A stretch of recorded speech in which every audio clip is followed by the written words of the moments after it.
লেখক ফাহাদ মিয়ার অবহেলা নিয়ে একটা লেখা পড়েছিলাম। লেখাটা ছিল এমন: অবহেলা মানে শুধু এই নয় কাউকে এড়িয়ে চলা কিংবা গুরুত্ব না দেওয়া, বরং পাশে থেকেও না থাকার মতো করে থাকাটাকেও অবহেলা বলে।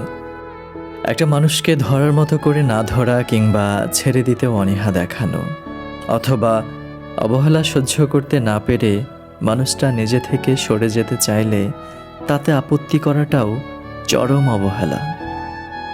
কিছু অবহেলা আছে যা দেখা যায় না, শুধু অনুভব হয়, তীব্র যন্ত্রণা হয়।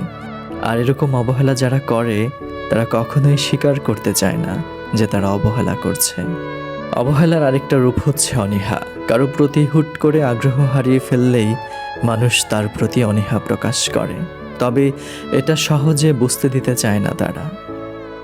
যারা কাউকে খুব শক্ত করে ধরতেও জানে না, আবার ছাড়তেও জানে না, কিংবা সরে আসতেও দেয় না, তারা শুধু যন্ত্রণা দেয়।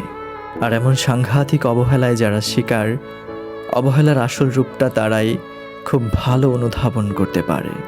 অবহেলার আসল রূপটা তারাই খুব ভালোভাবে অনুধাবন করতে পারে।